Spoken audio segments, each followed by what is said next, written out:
Gloire à Dieu. Amen. Que Dieu soit béni, que Dieu soit glorifié. Voilà, merci Seigneur. Commencez à vous dire que, oui, l'onction ne vient pas de là, pasteur, ici. L'onction vient d'en haut, en bas. Amen. C'est cette onction que nous voulons. L'onction vient de Dieu et on ne peut pas créer une onction. Ou alors ça serait une fonction d'onction. Mais ce matin, l'onction qu'on a ressentie, cette onction qui vient de Dieu, elle vient de Dieu. Amen. On le sent, il n'y a pas, on ne peut pas se tromper. On ne peut pas se tromper. Et ce matin, je sentais au niveau des cantiques, des chants, de la louange, de l'adoration, des prières, je sentais cette onction. Et c'est ce qui est bon dans l'Église. Quand on adore Dieu, Amen. en esprit avec lui. On n'est pas des religieux. Hein. Vous croyez qu'on est des religieux? Logiquement, on ne doit pas être de religieux. On ne doit pas. Pourtant, on le verra dans le message. Pourtant. Je pense qu'on est rentré dans des pièges. On s'est laissé avoir. Et aujourd'hui, le Seigneur, je vous en parlerai, aujourd'hui, le Seigneur a mis un mot dans mon cœur. Je l'ai prêché à l'église où je suis. Et Dieu m'a dit, là où tu iras, tu le prêcheras. Amen. C'est pas facile pour moi de prêcher ça. Je vous promets. C'est pas facile. C'est pas un message qui est facile pour moi. Mais j'apporte ce que Dieu me dit d'avoir. Amen. C'est tout. J'aimerais mettre une petite parenthèse. Pour nous, les chrétiens, hein, c'est normal, on est un culte, j'aimerais aussi vous parler aussi. Mais ce matin, au niveau du message, ça va parler aussi bien, je ne sais pas pourquoi, mais ça parlera aussi, je ne sais pas s'il y en a ici ou pas, mais peut-être à des inconvertis ou ceux qui ont laissé la main du Seigneur, je ne sais pas. Mais ça va parler aussi aux chrétiens. Amen, c'est surtout ça. On est là pour que Dieu nous parle, chacun d'entre nous. Mais mettre une petite parenthèse. J'ai entendu, c'est vrai qu'on passe par des problèmes, des difficultés. Hein, il y en a, et qui ne passe pas, comme je disais la dernière fois à l'église, je dis que celui qui passe pas par un problème aujourd'hui, qui n'a pas de problème, hein, que ce soit petit ou grand, lève sa main. Je vous promets qu'il n'y a personne qui a levé sa main. Et moi-même, je l'ai abaissé, et s'il aurait fallu la laisser par terre, je l'ai laissé par terre. Parce qu'on a tous des problèmes. Et quand on a des problèmes, on dit comme ça, on dit souvent, c'est vrai, on passe par des problèmes, je passe par un désert. Souvent, on entend cette expression qui dit « nous passons par un désert ». C'est vrai que l'expression, elle est biblique. Hein. Le désert, c'est l'épreuve, tout ce que tu veux. Mais on passe souvent par des déserts et on passe par des déserts et c'est pas facile. C'est pas facile pour nous, les chrétiens, c'est vrai. Mais voilà que Dieu m'a mis aussi ce petit mot pour nous, les chrétiens, et j'en ai fait un message que peut-être j'apporterai peut-être une autre fois, je ne sais pas, on verra. Mais quand quelqu'un passe par un désert, qu'est-ce qu'il cherche? Logiquement, si vous prenez quelqu'un qui est perdu dans le désert, la priorité de cette personne, elle cherche quoi? De l'eau. De l'eau. Quelqu'un m'a dit de s'en sortir. Bien sûr, de sortir du désert. Mais s'il est perdu, la priorité pour survivre et sortir d'un désert, c'est chercher l'eau. Oui. Amen. C'est ou non? D'accord. Alors imaginez quelqu'un qui va dans un désert qui est perdu, et là, on le voit. En train de creuser, de creuser, de creuser. Et là, on lui pose la question, on lui dit, mais qu'est-ce que tu cherches? Que cherches-tu? Et il nous répond, de l'or. Vous croyez que ce serait normal? On dirait, cette personne, le soleil lui a tapé dans la tête, en vérité. C'est pas normal. Il est en train de mourir de soif, il est déshydraté complètement, il va mourir, et là, il est en train encore de chercher de l'or. C'est pas normal. Normalement, logiquement, on doit chercher de l'eau, et pas de l'or. Mais voilà ce qui se passe aujourd'hui dans un certain chrétien. Pardon, je ne suis pas là pour accuser personne, mais je l'ai vu de mes yeux. Il y a certains qui sont en train de passer par des déserts. Ils sont en train de passer par des problèmes, des difficultés. Et au lieu de chercher l'eau de la parole de Dieu, qu'est-ce qu'ils font? Ils veulent encore aller dans le monde pour aller chercher quoi? De l'or, de l'argent, des richesses. Logiquement, les chrétiens ne s'attachent pas à ça. On doit s'attacher à l'eau de la parole. Amen. Regardez, dans le monde, je parle bien dans le monde, hein, ici j'ai une bouteille d'eau, mais dans le monde, c'est quoi le plus cher? L'or ou l'eau? Je parle bien dans le monde, hein. C'est l'or. Un gramme d'or, vous savez combien ça vaut, hein? On est tous des experts à ça. On connaît le prix de l'or. On sait qu'un gramme d'or, combien ça vaut. Aujourd'hui, je pense que ça vaut aux environs de 50 €. Prenez une bouteille d'eau, combien ça vaut? 1 €, je ne sais pas. Et encore, 50 centimes, on va les acheter. Ça vaut quoi? Ça vaut pas cher. Ça, c'est dans le monde. C'est-à-dire que dans le monde, l'or est plus cher que l'eau. C'est-à-dire que dans le monde, la richesse est plus chère que la parole de Dieu. On ne trouvera pas la parole de Dieu, parce que le monde n'en veut pas. C'est ordinaire pour eux. Tandis que l'or, c'est plus précieux. Mais quelqu'un qui passe par un désert, un chrétien, une chrétienne qui passe par un problème, l'eau, amen, est plus précieuse que l'or. Dans un désert, apportez-moi 1 kilo d'or ou 10 kilos d'or. Si je suis en train de mourir de soif, ou apportez-moi une bouteille d'eau, vous verrez ce que je vais choisir. Mais c'est dommage qu'aujourd'hui, il y a des chrétiens qui choisissent plus l'or que la parole. C'est vrai. Alors qu'ils passent par des problèmes. Tu passes par un problème, cherche la parole. Amen. Cherche la solution dans la parole, parce qu'elle donnera toujours la solution. Et ça, c'est comme ça. On ne peut pas changer, c'est Dieu qui l'a dit comme ça. Et on n'a pas besoin de s'enrichir encore plus. Physiquement, on a besoin de s'enrichir spirituellement. Amen. Et aujourd'hui, plus que jamais, parce que tout va mal. Tout va mal. Alors cherchons plutôt l'eau de la parole, que Dieu soit béni, hein, et pas l'or dans ce monde, et la richesse, et tout ce que vous voulez avoir. Ça sert à rien. De toute façon, tout restera ici. Si?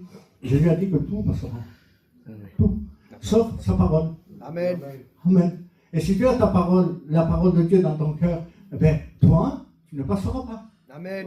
Mais si tu as les richesses dans ton cœur, il est dit, Seigneur, ce n'est pas le thème, mais je veux le dire, il est dit que là où sera ton cœur, sera ta richesse, ton trésor. C'est vrai. C'est comme ça. Si ton cœur cherche les richesses, c'est ton cœur qui sera là. Mais la Bible dit aussi que c'est de l'abondance du cœur que la bouche parle. De quoi tu parles tous les jours? D'argent, d'euros? De quoi tu parles tous les jours? De quoi tu t'entretiens? De voitures, d'affaires? Au lieu de parler du Seigneur, c'est de l'abondance du cœur que la bouche parle. Amen. On parle à des chrétiens ici, Seigneur. Amen. C'est bien que tu enseignes les enfants à travailler, béni soit Dieu. Savoir travailler pour les enfants, c'est bien de les enseigner. Travailler honnêtement, c'est bien. Mais c'est mieux de les enseigner selon la Bible. Amen. Parce que cette richesse, elle ne passera jamais. Gloire à Dieu. Amen. On continue? Là, je vais rentrer dans le message. Comme je vous ai dit, ce n'est pas un message qui est facile à annoncer. Ce message va s'adresser à tous. Hein. À tous. Un converti, chrétien, chrétienne. Et surtout, je dis bien surtout à nous, les serviteurs de Dieu. Parce que c'est facile de parler. Hein. Facile de parler à des chrétiens, facile de parler à des chrétiennes, c'est facile, mais Dieu nous parle surtout à nous aussi. À nous, on n'est pas à part, on n'est pas exceptionnel, on est comme vous. On peut se laisser avoir. C'est la vérité. Même si on est près de Dieu, il n'y a pas de problème. Et quand ça vient comme ça, Dieu nous avertit. Peut-être que ce n'est pas tous qui vont l'accepter. Ce n'est pas tous qui vont accepter. Ça va être un peu compliqué, mais peut-être que ce n'est pas tous qui vont l'accepter. Et même ça va peut-être choquer certains. Mais je suis obligé de le dire. Parce que Dieu m'a parlé. Amen. Et quand Dieu parle, il ne faut pas se taire. Je ne me prends pas pour un prophète, Dieu m'en est témoin. Mais Dieu a dit, à un prophète, il a dit comme ça, va et dis-leur, qu'ils écoutent ou qu'ils n'écoutent pas. Qu'ils écoutent ou qu'ils n'écoutent pas, dis-leur. Après, toi, tu es déchargé de ce fardeau, mais ça reste entre eux et Dieu après. C'est-à-dire que moi, comme les serviteurs, nous sommes obligés d'apporter ce que Dieu nous dit d'apporter, et après, ça reste entre vous et Dieu. Mais il faut être franc pour se regarder si on est vraiment comme ça. Je vous ai dit que Dieu m'a parlé d'abord à moi. Il m'a parlé à moi qui m'a mis pour garder l'église de la Paillade. Il m'a parlé à moi, pour notre église de la Paillade. Et le Seigneur, je le dis,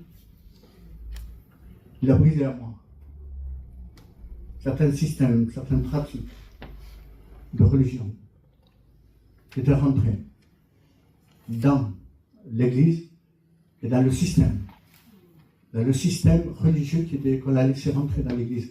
Un esprit, il faut aller loin, un esprit de religion qui s'est installé dans les églises aujourd'hui, dans pratiquement toutes. Je ne veux pas dire toutes, parce que certains vont dire, oui, mais nous, on n'est pas comme ça. Bon, ça regarde, c'est Dieu qui sait qui est comme ça et qui n'est pas comme ça. Mais moi, je dis qui peut être comme ça. Mais simplement de dire que l'esprit de religion, le système religieux, est rentré aujourd'hui dans nos églises. Nos églises. Et on va le voir ensemble. Est-ce que vous croyez qu'on n'est pas religieux? Il y en a certains, j'ai posé la question dans l'église de la Payade, et certains m'ont dit, non, on n'est pas religieux, nous. Non, logiquement, on ne doit pas être religieux. J'ai dit, mais on va le voir ensemble. Est-ce que l'esprit de religion est rentré dans l'église? Est-ce que certaines pratiques que nous faisons, est-ce que ce n'est pas des pratiques religieuses, et même des méthodes modernes qu'on fait aujourd'hui, qui font partie aussi de certaines religions? Parce qu'il y a des religions, il y a des sectes, il y a des religions, et on fait, amen, on a laissé rentrer, nous, chez nous, amen, certaines pratiques. Il y a une pratique qui n'est pas anti-biblique, mais qu'on fait et qui trompe les gens. Vous allez le comprendre après. Pour vous dire que le premier message, c'est celui-là, que Dieu s'est adressé à moi. Je ne sais pas ce que Dieu a à 5 heures du matin avec moi. Je vous promets, je ne veux pas mentir, je ne veux pas manquer le ciel parce que les menteurs n'inviteront pas le royaume des cieux. Amen. Je ne veux pas manquer le ciel pour vous. Amen. Pour me faire voir, ça ne m'intéresse pas. Je dis la vérité. On me croit, on ne me croit pas, tant pis. Mais je dis ce que Dieu a fait. C'est rare, c'est quand Dieu veut me parler réellement un sujet, je ne sais pas moi, qui me réveille, et il me réveille toujours à 5 heures du matin. Et des fois je dis, Seigneur, tu peux attendre un peu plus tard? Non. À 5 heures du matin, je suis fatigué, je vous promets. Et là, il y a dernièrement, c'est pareil. Je dormais, le respect que je vous donne, je dormais, et sur le lit, sur mon lit, j'étais secoué. Mais si je vous dis secoué, c'est secoué. Et à peine les yeux ouverts, j'ai entendu une voix résonner dans mon intérieur, dans mon esprit. Je ne comprenais pas, je ne savais plus, je ne savais même pas où j'étais. Mais ça a été répété 2 fois parce que j'ai demandé au Seigneur qu'est-ce que c'est. Et Dieu m'a dit comme ça, il m'a dit quelque chose d'important. Il m'a dit, j'en ai assez. Mais ça résonnait fort dans mon cœur. J'en ai assez. Des mains levées. Oh. Je ne comprenais pas, moi. Seigneur, quoi? Il me dit, j'en ai assez. Il me répète comme ça, j'en ai assez des mains levées et pas assez des yeux qui pleurent. Et là, Dieu, quand j'ai repris mes esprits, parce que je venais de me réveiller, je n'avais pas tous mes esprits, mais quand Dieu me parle, après il me donne le message complet. Et il me fait voir ce qui se passait dans l'église, ce qu'on était rentrés aujourd'hui, nous, les chrétiens, soi-disant l'église du Dieu vivant. Je sais que nous sommes l'église du Dieu vivant. Je sais que nous sommes l'épouse de Christ. Mais nous devons veiller et garder ce que Dieu nous a donné. On va lire un passage de la parole de Dieu, même 2, et on va voir quelque chose. Le premier, c'est Proverbe, chapitre 23, verset 10. Proverbe 23, verset 10, on le connaît. C'est écrit ainsi. Ne déplace pas la borne ancienne. Amen. C'est marqué comme ça, vous le direz si vous voulez. Et dans Deutéronome, oui, chapitre 12, verset 29, regardez ce qui est écrit. 12, 29 de Deutéronome. Lorsque l'Éternel, ton Dieu, aura exterminé les nations que tu vas chasser devant toi, lorsque tu les auras chassées et que tu seras établi dans leur pays, garde-toi, il va dire, garde-toi de te laisser prendre au piège. En les imitant, après qu'elles auront été détruites devant toi, garde-toi, 2 fois garde-toi. C'est important quand Dieu répète 2 fois la même mot, c'est très important dans la parole de Dieu. Garde-toi de t'informer de leur Dieu et de dire comment ces nations servaient-elles leur Dieu. Moi aussi, je veux faire de même. Tu n'agiras pas ainsi à l'égard de l'Éternel ton Dieu. Verset 32 va dire, vous observerez et vous mettrez en pratique toutes les choses que je vous ordonne, vous n'y ajouterez rien et vous n'y retrancherez rien. Amen. Amen. Que Dieu soit béni. Amen. Là, nous avons vu deux histoires et deux passages. Et regardez, on a, je le dis avec un ton sérieux, on a largement déplacé la borne ancienne. On a largement déplacé la borne ancienne aujourd'hui dans nos églises. Je vous promets que ce message, beaucoup ne vont pas l'accepter. Mais je dirai quand même la vérité. Parce que Dieu en a assez. Il m'a dit, j'en ai assez. Assez des pratiques aujourd'hui religieuses. J'en ai assez des pratiques que vous faites, vous, l'Église, en ce moment. Parce que vous êtes en train de faire croire aux gens qui sont sauvés alors qu'ils ne sont pas sauvés. C'est vrai.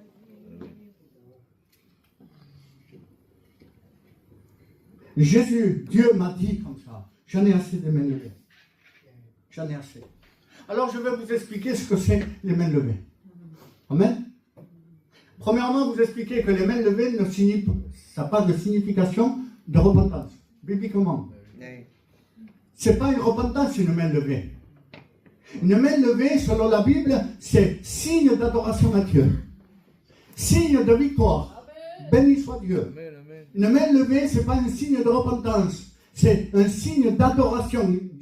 Comme il s'appelle David. David va dire dans les psaumes, il va dire, j'élève mon cœur vers toi. Amen. J'élève mon cœur vers toi et j'élève mes mains vers toi. David connaissait Dieu. Quand il dit j'élève mon cœur, c'est le cœur d'abord qui doit être vers Dieu. C'est le cœur. Et après la main. Amen. J'élève mon cœur et ma main. Il y en a qui lèvent leur main, mais leur cœur n'y est pas. Aujourd'hui, nous sommes rentrés dans un système, amen, où les gens sont trompés. Et nous, les serviteurs de Dieu, parce que je suis moi, dedans. Et que Dieu fasse que ce message, je puisse le garder toute ma vie. Pour briser ce système religieux dans lequel j'étais rentré aussi. Et nous, les serviteurs de Dieu, nous les trompons avec des mains levées. Je dis, c'est pas possible, Seigneur. Et Dieu, quand Dieu m'a fait voir, je dis, j'ai compris, Seigneur. Je l'en prie. Regardez, on laisse croire aux gens, parce qu'ils ont levé la main, qu'ils appartiennent à Dieu et qu'ils sont sauvés. Ce n'est pas une main levée qui est interdite dans la Bible. De lever les mains, les pasteurs, quand ils font lever les appels, lever les mains, que celui qui va accepter le Seigneur lève la main. En réalité, ce n'est pas le terme. Pardon, Seigneur, je ne suis pas là pour critiquer les serviteurs, je l'ai fait. Je l'ai fait. Si j'accuse quelqu'un, je m'accuse moi d'abord. Que celui qui va accepter le Seigneur lève la main. Alors il y a des gens qui lèvent la main. Voilà, et c'est bon. En voulant dire c'est bon, t'es sauvé, c'est bon. Rabaisse la main. Ça y est. C'est faux. Et archi faux. Je répète, c'est faux. Une main levée n'est pas un signe. N'est pas un signe de repentance. Les mains levées, ce n'est pas un signe le vrai signe de la repentance. C'est des yeux qui pleurent et un cœur qui se repent. Amen. Amen. À Dieu soit la gloire.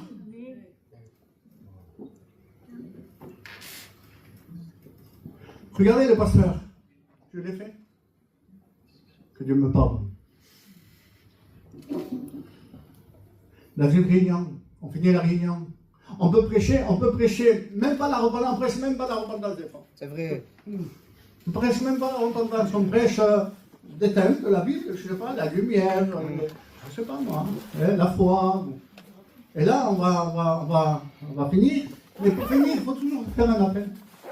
On dirait qu'on se sent obligé. Alors à la fin, que celui ou celle qui va accepter le Seigneur lève sa main. Que celui ou celle qui va accepter lève sa main. Alors, une main se lève. Une main se lève. Oui, c'est une main, béni soit Dieu. Mais on n'est pas satisfait. On dirait un système religieux. Hein? On dirait que s'il y a une main qui s'est levée, la réunion n'est pas assez réussie.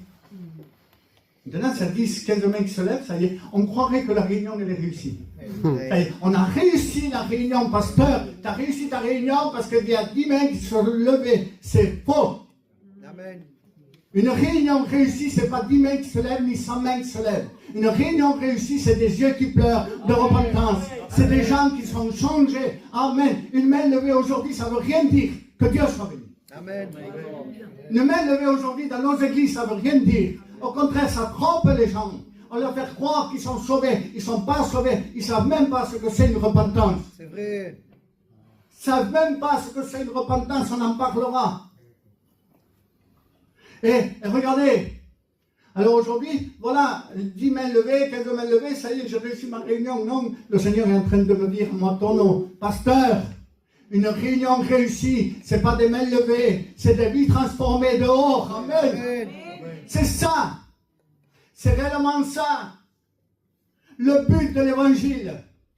Quand nous prêchons, ce n'est pas pour faire lever les... C'est marqué dans la parole de Dieu. Regardez ce qu'il va dire. Il va dire comme ça. On va le lire ensemble. Enfin, on va le lire. Je vais l'expliquer. C'est marqué dans les Actes des Apôtres, au chapitre 2. Le premier message de Pierre. Premier message de Pierre. Pierre, après avoir été revêtu de la puissance du Saint-Esprit, il y a l'onction. Amen. Béni soit Dieu. Il y a l'onction. Et là, il y a une foule qui sont attirés par le bruit. Et lui, il sort avec les 12. Il est là. Il commence à prêcher le premier message de Pierre après l'onction. Et là, Pierre commence à prêcher quoi? Qu'est-ce que Pierre prêche? Il prêche le crucifié. Amen. Il va dire, ce Jésus que vous avez crucifié, il est en train de prêcher la croix, que Dieu soit béni. Voilà le message essentiel de la Bible. La croix, Jésus crucifié, ressuscité pour le pardon des péchés. Et ce message a un impact pas possible. Amen. Alors il prêche la croix, il prêche Jésus, amen. Il est en train de prêcher. Et à un moment donné, les gens qui sont en bas, la parole de Dieu me dit, amen, dans le verset 37, après avoir entendu ce message, ils eurent leur cœur vivement touché. Que Dieu soit béni. On n'a besoin de rien d'autre que de la parole de Dieu pour toucher les cœurs. Amen. Aujourd'hui, je vous le dis, le rideau, je me laisse conduire, ne m'invitez plus. C'est pas grave. Je vous le dis en vérité. Je ne suis pas là pour juger les gens. Je suis là pour démolir le système religieux. Amen. Dieu m'a dit démolir le système religieux. Il faut le briser, cela. Il ne faut plus rentrer là-dedans parce que Dieu en a assez. Il ne veut plus. Et regardez, aujourd'hui on prêche, même qu'on prêche à la croix. Qu'est-ce qu'il faut? Un système religieux. Regardez ce qu'il faut. Un système pour sensibiliser les sentiments. Aujourd'hui, il y en a qui prêchent, et quand ils prêchent, ils veulent un fond musical. Quand on fait un appel, un fond musical, on dirait que la parole ne se suffit pas elle-même. On dirait qu'on a besoin d'ajouter quelque chose au-dessus de la parole. C'est faux. Dieu m'a dit, ma parole, il y en a assez avec ma parole. Elle est capable de briser les cœurs sans toucher les sentiments. Aujourd'hui, on met le piano. Regardez, il y a quelqu'un qui a dit, regardez, je vous le dis qui c'est?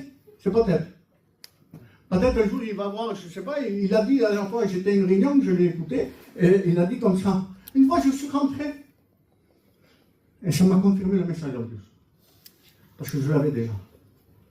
Il me dit comme ça, je suis rentré dans une église, je ne sais pas, il y avait un pasteur qui était en train là, il disait, et d'un coup il va dire à notre serviteur, ils étaient deux, et lui il a entendu ça. Il va dire, je ne peux pas prêcher. Le serviteur qui devait prêcher, je ne peux pas prêcher. Je ne peux pas prêcher. Alors tu dis, mais pourquoi? Pourquoi mon frère tu ne peux pas prêcher? Parce que le piano est en panne. Aïe Seigneur. Je vous promets, Dieu me connaît, hein, il ne faut pas mentir. Si ce serviteur venait chez moi, il n'y en a pas de piano. Ou alors le piano est en panne. Et il me dit, mon frère, je ne peux pas prêcher, parce que il me faut un piano à moi. D'accord, ben, laisse-moi te dire quelque chose, mon frère. Même si j'aurais 10 pianos, tu ne prêches plus chez moi. Pardon, mais c'est comme ça. Parce que la parole, elle n'a pas besoin de piano. Pierre, quand il a prêché, il n'y avait pas un piano derrière. Il n'avait pas une harpe. Il n'a pas dit à ceux qui étaient derrière, jouez-moi de la harpe, je suis en train de prêcher. Il n'a pas dit ça, Pierre. Il a prêché la parole telle qu'elle est. Amen. Pourquoi je vous dis ça? Parce que ça touche les sentiments. Aujourd'hui, on veut toucher les sentiments. Un piano, les mains se lèvent, on fait un appel, il y a le piano, la musique derrière, les sentiments sont touchés, il y a des pleurs, mais des pleurs de sentiments. Aujourd'hui, tu regardes le Titanic, tu pleures. Tu es pris de sentiments. Aujourd'hui, on te raconte une histoire et te fait pleurer. Ça n'a rien à voir avec la Bible. La Bible, amen. L'évangile fait pleurer parce que les cœurs sont touchés. Pas parce qu'il y a des sentiments. Pourquoi? Parce que les sentiments, Dieu sait que les sentiments ne se repentent pas. Ceux qui se repentent, c'est des cœurs touchés. Ils hurlent le cœur vivement touché. Amen. Et quand Pierre va entendre ça, ils vont dire, les gens qui hurlent le cœur touché vont dire quelque chose d'important. Ils vont dire, aux apôtres vont dire, que ferons-nous? En voulant dire, qu'est-ce qu'on doit faire? Est-ce que Pierre a dit? Plutôt, Pierre n'a pas dit que celui qui veut accepter le Seigneur lève sa main. Que celui qui veut être sauvé lève sa main. Pierre n'a pas dit ça. Pierre a dit simplement, que ferons-nous? Et Pierre a répondu, repentez-vous. Amen. C'est la repentance que Dieu veut, ce n'est pas des mains levées. Aujourd'hui, on parle trop de mains levées. On dirait que les chrétiens, ça y est, telle personne à côté, ma famille, elle a levé la main, ça y est, elle est sauvée. C'est faux. C'est faux. Combien de fois tu n'as pas vu? Toi, chrétienne, combien de fois les personnes ont levé leurs mains et leurs vies n'ont pas changé? C'est la vérité. Si chaque main levée serait une vie changée, croyez-moi, à l'église, on ne rentrerait pas ici. Tu pas de main levée. Et Dieu veut briser ce système. Parce que les gens, on est en train de faire croire que ça y est, c'est bon. Pierre n'a pas dit, levez vos mains, repentez-vous. S'il n'y a pas de repentance, il n'y a pas de ciel. Le ciel n'appartient pas à ceux qui lèvent leurs mains. Le ciel appartient à ceux qui se repentent. Amen. Alors nous, chrétiens et chrétiennes, alors tu vas me dire, toi, oui, mais nous, tu parles pour les convertis, là. Un petit mot pour vous. Amen.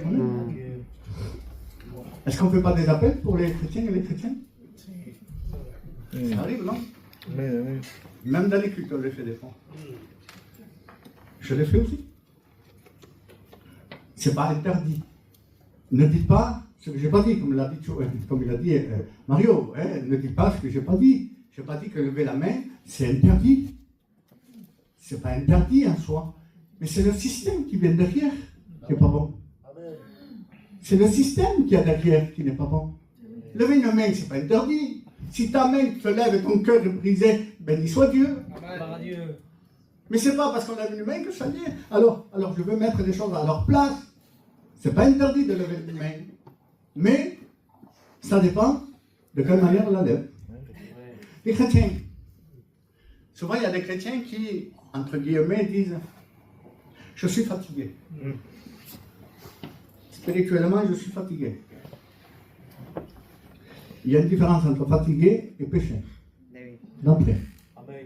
Des fois, quand on a fait n'importe quoi, excusez-moi, je suis très franc, des fois, quand on fait n'importe quoi, on se dit « J'ai été fatigué. » Non, tu as péché, mon frère ou ma soeur. C'est vrai. Amen. Mais personne ne sait. Il n'y a que toi. Je ne rentre pas dans les détails du péché. Chacun connaît son péché. Chacun connaît sa transgression. David connaissait la sienne. Il va dire à un moment donné, tant que je me suis tué, ta main s'apesantait sur moi. Il connaissait son péché. Il dit, mais quand j'ai confessé, et oui, il faut confesser. Amen. Mais des fois ici, on ne veut pas confesser ici. Personne ne le sait. Et vous ne le savez, personne ne le sait. Ce n'est même pas une repentance. C'est un apaisement de conscience.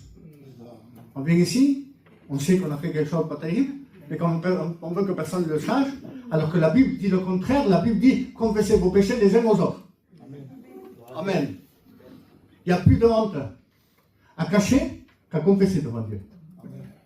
Alors regardez maintenant. On vient ici, Le pasteur, il vient, il prêche. Il prêche sur un thème, exhortation. Et à la fin, il va dire, bon, la fatigue spirituelle, ça existe. C'est vrai qu'il y en a qui sont fatigués, sans avoir péché. Je ne parle pas de péché, mais il y en a d'autres qui se cachent derrière ça. Hein. Et regardez, hein, que celui qui va être renouvelé, lève leur main. Alors, la personne elle a commis quelque chose qu'il ne fallait pas. Devant tous, elle lève la main. Parce qu'il y a plusieurs qui ont levé la main. Parce qu'il y en a qui sont sincères quand même. Hein. Il y en a qui sont fatigués, peut-être renouvelés.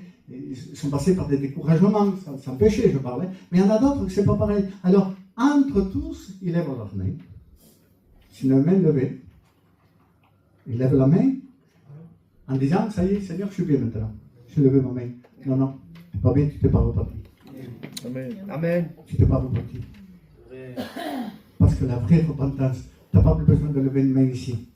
La vraie repentance, ça se fait chez toi, en train de pleurer et de dire à Dieu, pardon Seigneur, pardon, Seigneur, pardon, j'ai péché encore contre toi et je ne suis pas digne de toi. Voilà, la vraie repentance. Ce n'est pas en venant ici, mon frère, ma soeur, parce que tu as péché, parce qu'il y a un appel pour les chrétiens, que tu lèves ta main, que tu es en règle avec Dieu. Ce n'est pas vrai. Si tu veux te mettre en règle avec Dieu, il faut demander pardon. La vraie repentance, elle est là. Amen. Amen. On continue? Amen.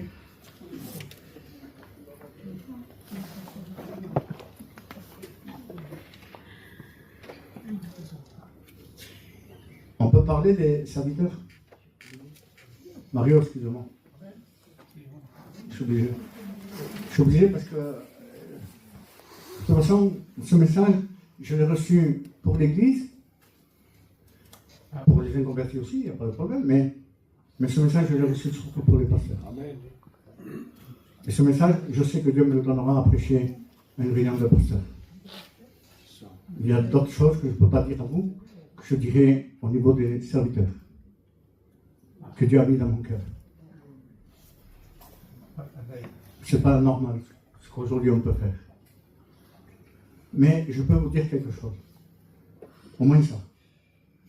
Alors j'ai marqué comme ça parole pour les serviteurs de Dieu. Serviteurs et pasteurs.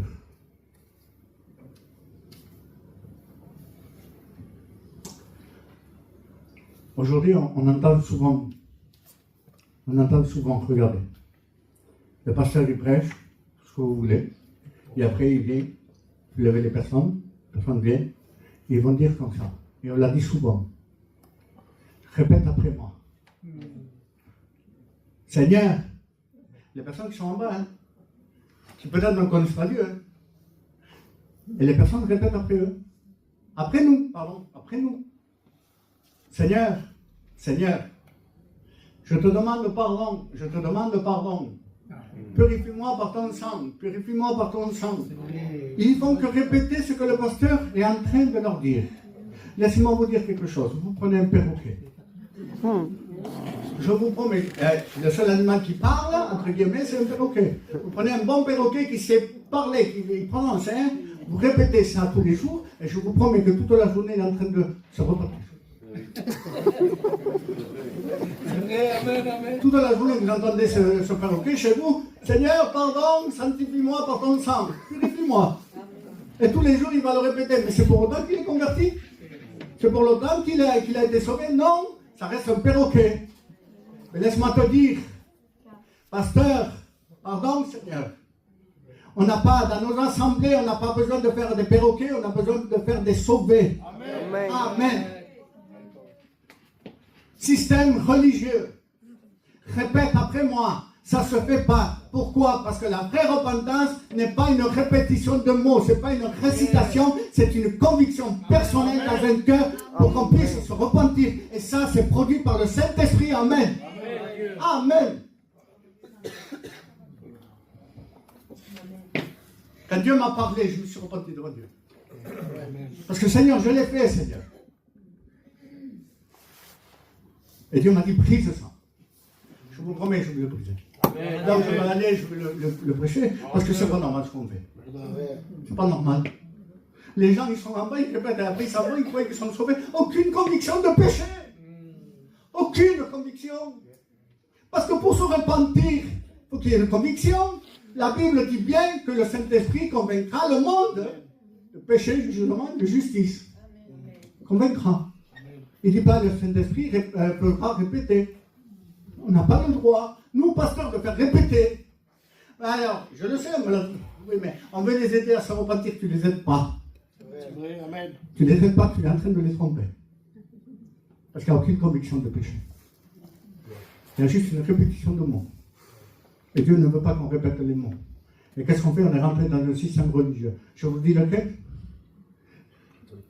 Celui de l'Église catholique. Allez, oui, justement. Allez dans un confessionnal. Moi, je ne sais pas, je n'ai jamais été. Mais j'ai appris. Par des personnes qui y avaient été. Vous allez voir un prêtre, pas un pasteur, pardon, Seigneur, mais un prêtre ou un curé, et là, il vous fait rentrer dans le confessionnal. Et le curé, qu'est-ce qu'il vous dit? Répétez. Répétez. Il te fait dire les péchés. Ah, je fais ça, mais il n'y a aucune conviction. C'est un apaisement de conscience, c'est tout. Regardez. Eh bien, tu vas réciter 3 Ave Maria et dis Notre Père. Et avec ça, c'est bon. Ça y est, t'es pardonné. Quelle erreur. Quelle tromperie de Satan. On fait répéter aux gens, et on est rentré dans ce système religieux. Nous, les pasteurs, on fait répéter aux gens, on n'a qu'à dire, répète Ave Maria. Ça serait pareil. De toute façon, qu'est-ce qu'ils vont perdre? Ils perdent rien. Seigneur, pardon, je ne veux pas prêcher Marie ici, parce qu'elle n'a aucune puissance, elle a été sauvée par grâce, par Dieu. Béni soit Dieu, elle a porté Jésus. Il n'y a pas de problème. Je ne suis pas là pour faire la guerre en religion, je suis là pour réveiller l'Église. Amen. Amen. Amen.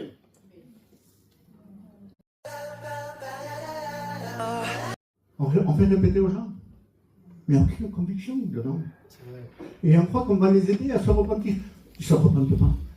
La vraie repentance n'a pas besoin qu'on les aide. Elle est là. Amen. Dans le cœur. Elle vient là. Et quand tu es convaincu du péché, je parle à des chrétiens, on sait ce que c'est quand même. Hein. Quand on a été convaincu, on s'est tenu devant Dieu, on a pleuré, on venait de rencontrer Dieu, Dieu a parlé dans notre cœur a été brisé, le Saint-Esprit est venu, il nous a convaincus que ce que la parole de Dieu disait c'était la vérité, il nous a convaincus, il nous a montré notre péché, il nous a montré ce qui n'allait pas dans notre vie, tout ce qu'on était en rébellion contre Dieu, la misère du péché, et là on n'a pas eu besoin d'un pasteur pour nous répéter des mots, on a été dans la chambre, on a pleuré, on a dit Seigneur, pardon pour telle chose, pardon pour telle chose, pardon pour ça, Seigneur, pardon pour ça. Seigneur, je me repens avec des larmes abondantes. Et là, dans l'humiliation, Dieu nous a pardonné. Ça n'a pas été une répétition de mots. Amen. On ne les aide pas. On ne les aide pas. Au contraire, on les trompe. Sans le vouloir. Parce qu'il n'y a pas de pasteur qui va les tromper à le vouloir. Sans le vouloir, je les trompe. J'étais sincère dans mon cœur. Je l'ai trompé. Et Dieu me dit, non, brise ça. Brise-le, il y en a assez de ça. J'en ai assez. Je veux que les gens se repentent. Amen. Se repentent, il n'y a plus de repentance. Il n'y a plus de repentance. Merci pour ta parole. 2 minutes de plus. Amen. Amen. L'efficacité de ta parole. Il y a des religieux à l'époque, ils ont dit, l'époque de Jésus, c'était des religieux. Ils ont dit, nous avons Abraham pour père. C'était des religieux, c'était des religieux. Ils parlent à Jésus. Nous avons Abraham pour père. Aujourd'hui, on ne dit plus ça. On n'a plus Abraham pour père, nous on ne le dit pas. Mais qu'est-ce qu'on dit aujourd'hui? Système religieux. Système religieux. Regardez ce qu'on dit. Nous faisons, j'ai rien, hein, je fais partie moi aussi. Nous faisons partie, je fais partie de la mission des Lumières. Je suis sauvé. Je fais partie des Philadelphie en Espagne. Je suis sauvé. Je fais partie des ADD. Je suis sauvé. Je fais partie de telle église. Je suis sauvé. Faux. Faux. Moi, parce qu'on dit moi, le moi il est là, hein. Moi, je fais partie de telle église, cette grande église. Je suis sauvé. Moi, j'ai mon pasteur, si tu le connaîtrais, c'est un tel. Quelqu'un de renom. Si tu n'es pas repenti, tu n'es pas sauvé. Amen. Tu peux faire partie de toutes les églises que tu veux. Aller de Philadelphie à Ville-Lumière, de Ville-Lumière aux ADD, où tu veux. Si tu n'es pas repenti, tu n'es pas sauvé. Point final. Amen. Merci Seigneur qu'on prêche la véritable doctrine. Amen. La preuve, je suis là pour ça. Amen. Amen. Et s'il n'y a pas que moi. Tous mes frères, serviteurs de Dieu, on prêche la véritable doctrine. Amen. La vraie doctrine. Le voile pour les femmes. Béni soit Dieu. Amen. Gloire à Dieu. La tenue vestimentaire. Béni soit Dieu. Amen. On prêche ce que la Bible nous enseigne et on ne veut pas partir à côté. Mais des fois, on s'est laissé piéger. La parole de Dieu, celle que nous l'avons lue là, il dit, ne vous laissez pas piéger. Prenez garde. Eh bien, on n'a pas pris garde. On s'est laissé piéger par la religion, le système religieux qui est rentré. Et qu'aujourd'hui, le Seigneur dit non, je veux briser. La preuve, c'est que nous faisons partie de la véritable Église de Dieu. Que Dieu veut briser ce qui ne va pas. Si on ne serait pas l'Église de Dieu, nous, ici, Dieu ne nous aurait pas parlé. Et parce que Dieu nous parle, c'est que Dieu a vu que son Église, c'est celle-là, c'est la sienne. Tous ceux qui se repentent réellement de cœur vrai et sincère sont sauvés. Ce n'est pas parce que tu fais partie de l'église d'ici. À la iglesia Mario, c'est un pasteur Max. Béni soit Dieu pour Mario, Max et Poun. Et tous les pasteurs qui sont là. Béni soit Dieu. Je rends grâce à Dieu pour ces pasteurs qui vous annoncent la vérité. Amen. Mais ce n'est pas parce que tu as un pasteur Mario, Max ou Pouni que tu es sauvé. C'est pas parce que tu t'es baptisé que tu es sauvé. C'est vrai. Amen. C'est vrai. Ben oui. Vous savez qu'il y a beaucoup de pas baptisés qui seront dans le ciel et d'autres baptisés qui resteront dans la terre, C'est vrai. à l'enlèvement de l'Église. Parce que beaucoup sont engagés, ils viennent de s'engager, et si Jésus revient demain, je parle dans le monde, et si Jésus revient demain, ils n'ont pas eu le temps de se baptiser, ils sont sauvés, ils sont repentis. Et d'autres sont baptisés, mais sans jamais avoir été repentis. Connaissement, c'est un bec. Oui. Ton nom, c'est vrai. Je ne peux pas dire que je suis vrai. Amen. Amen. Après, on le prend comme on veut, mais tu m'as dit non. C'est pas comme ça.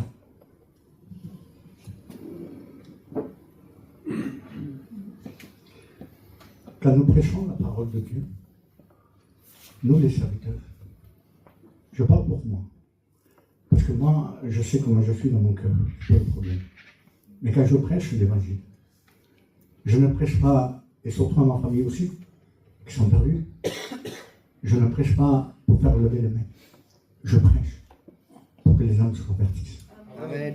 L'évangile que je prêche, que nous prêchons, c'est en réalité pour sauver les âmes.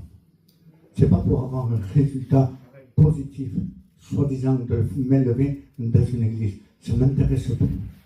Je vous promets que ça m'intéresse pas. Ce qui m'intéresse, que je prêche, je vous le dis, c'est que les drogués ne se droguent plus. Amen. C'est que les menteurs ne mentent plus. Amen. Que les tricheurs ne trichent plus. Que ceux qui vivent, qui sont séparés, les couples se réunissent. Que ceux qui battent leurs femmes ne les battent plus. Amen. Que ceux qui sortent ne sortent plus. Attends. L'évangile a un résultat positif, non pas de main levée, Amen. mais de vie transformée. C'est ça l'évangile, le vrai que nous prêchons. C'est des vies transformées qui font ce que Dieu veut après. Et je vous promets que je prêche cet évangile pour voir des vies transformées. Ça ne m'intéresse plus de voir des mains levées. Ça ne m'intéresse pas. Parce qu'une main levée ici peut être ici levée, mais dehors, rien de changé. Mais ce que j'aimerais, moi, de dire ton nom. Tu vois, quand tu es venu prêcher, quand tu as prêché la croix, il y a un tel là, se droguer, se drogue plus. Ton nom, quand tu as prêché là-bas, quand la parole de Dieu, elle a impacté les cœurs, quand il n'y avait pas de fond musical, quand il y avait juste deux cantiques ou trois, et que tu as prêché, moi ce que je voudrais entendre, en vérité, Dieu m'en est témoin, il ne sait pas de main levée, Seigneur, ça m'intéresse plus, hein. mais des vies transformées, comme disent, tu vois, un tel, il était séparé de sa femme, ils se remet ensemble, les enfants, ils sont heureux. Je dis, mais Seigneur, mais c'est ça l'évangile. Amen. C'est ça l'évangile. Oui, mais ça c'est sur la terre, mais ils sont sauvés. Mais laisse-moi te dire, produisez donc du fruit digne de repentance. Amen. C'est marqué, non? C'est marqué ça. produisait donc du fruit digne de repentance. C'est-à-dire que la repentance a un fruit. Et les gens qui se remettent avec leurs femmes, les gens qui ne battent plus la femme, les gens qui ne se droguent plus, les gens qui ne mentent plus, qui ne trichent plus, qui ne font rien de mauvais, qui ne pêchent plus, c'est un signe, amen, réellement de repentance, amen. Voilà pourquoi, moi, personnellement, je préfère qu'on me dise un tel a changé. Ça, c'est l'impact de la parole de Dieu, de la prédication de la croix. Elle se suffit elle-même. Amen. Mon frère, ma soeur qui est là, quand il y a quelqu'un à côté de toi et qu'il y a un appel pour la repentance, ne dis pas, lève ta main, c'est sa parole. Oui. On n'est pas là. Elle va t'obéir, elle va te dire, mais je lève la main, elle me l'a dit, je lève la main. Il n'y a aucune conviction, je vous promets. N'essayez pas de faire plus que la parole de Dieu. Amen. Parlez, si vous voulez, témoignez ce que Dieu a fait pour vous. La vraie repentance, c'est que ça a été pour vous. On ne crée pas les chrétiens. On ne peut pas les créer, les chrétiens. Les chrétiens, même le pasteur, on ne peut pas créer les chrétiens. Un chrétien, on ne peut pas les créer. C'est Dieu qui les fait naître de nouveau. Amen. On dirait qu'aujourd'hui, on veut créer des chrétiens. Aujourd'hui, on veut créer des chrétiens. On ne peut pas créer des chrétiens. Le chrétien, c'est né de nouveau, c'est le miracle de Dieu. Amen. Un pasteur, aujourd'hui, on dirait qu'on veut faire tout, les baptiser, faire des églises remplies. Qu'importe. C'est une petite église, vous la connaissez. Petite église. Hein. On n'est pas nombreux, hein. Vraiment pas. Mais ce n'est pas le nombre qui compte. Ici, on n'est pas nombreux. Je sais que d'habitude, il y a beaucoup plus de gens, il y a des malades, on a prié pour eux. Il y a beaucoup plus de gens. Mais ce n'est pas la question de grande ou petite église. C'est une question de cœur. Amen. C'est une question d'aimer Dieu, de servir Dieu, d'être là et de travailler pour les âmes. Mais on ne pourra pas travailler pour elles, essayer de les amener au salut, si on rentre dans un système religieux. Jésus ne viendra pas chercher des religieux, il viendra chercher des sauvés. Amen. Gloire à Dieu. Alors je ne sais pas, j'ai apporté ce que Dieu m'a dit dans mon cœur. Je vous demande tous ensemble.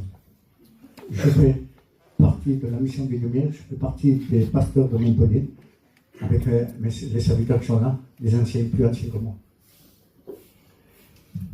Et je me demanderai à tous, vraiment, d'essayer de demander à Dieu, tous ensemble, de briser ce système religieux, Amen. qui ne font pas des sauvés, mais qui font des trompés. Amen. Et que, à partir de maintenant, nous puissions dire ce qui est vrai. De dire que le vrai chemin, c'est la repentance. D'apporter ce qu'est la Bible, réellement la Bible.